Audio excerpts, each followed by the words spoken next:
যেসব পুরুষের বউ চলে যাচ্ছে আর তারা সেটাকে একটা সিম্পল ব্যাপার বলে মনে করছে, আর তারা কোনো প্রশাসনিক আইন কানুনিক ভাবে কোনো কিছুই করছে না, তাদের জন্য আজকের খুব একটা গুরুত্বপূর্ণ কথা আম, আশা করি সবার কাজে লাগবে।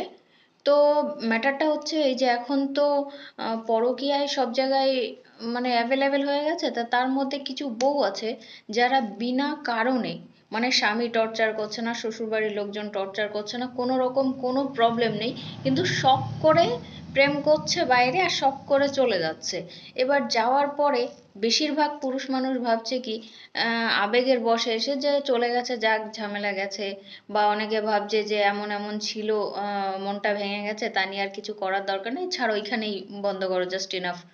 তো তাদের জন্য বলছি, এই জিনিসটা কিন্তু তোমরা খুব ভুল করছো।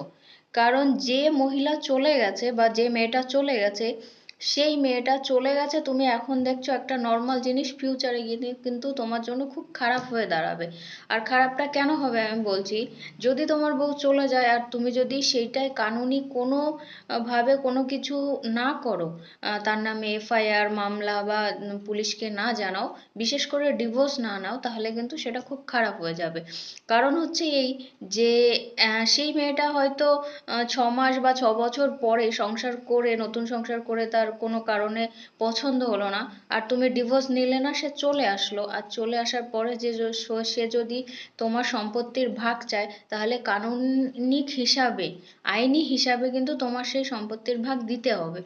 দ্বিতীয়, যদি সেই মেয়েটা যার সঙ্গে গেছে সে যদি খুব খারাপ বুদ্ধি হয়, বা তার যদি ইচ্ছা থাকে তোমার সম্পত্তি নেওয়ার, তাহলে সে কিন্তু তোমার বউকে আবার তোমার কাছে পাঠাবে, আর পাঠানোর পরে হয়তো তোমার বউই নিজে গিয়ে কমপ্লেন জানালো যে তার স্বামী তাকে টর্চার করে, তার শ্বশুরবাড়ির লোকটাকে টর্চার করে, আর সেই বলে তোমার নামে এফআইআর দিয়ে দিল, আর সে বলল যে এখন আমি থাকতে চাই না, আমার সম্পত্তির ভাগ চাই।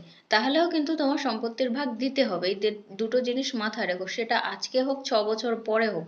আর যদি তুমি ভেবে নাও আমি এই 6 বছরের মধ্যে নতুন করে বিয়ে করব, আর সেই 6 বছর হয়ে গেল যে তুমি বিয়ে করেছো, আর তোমার বউ সেটা 6 বছর পরেও এসে যদি তোমার উপরে কেস লাগায় যে ডিভোর্স হয়নি কানুনি ভাবে, তারপরেও এ বিয়ে করেছে আমার বিনা পারমিশনে, আমার কাছ থেকে পারমিশন না নিয়ে, তাহলেও তুমিও ফাঁসবে। আর সঙ্গে তোমার কিন্তু তাতেও তোমার সম্পত্তির ভাগ তাকে দিতে হবে, তার ছেলে মেয়ে থাকলে ছেলে মেয়েকেও দিতে হবে। তো এখন তো মেয়েরা অবলা নয়, সত্যি কথা তাই।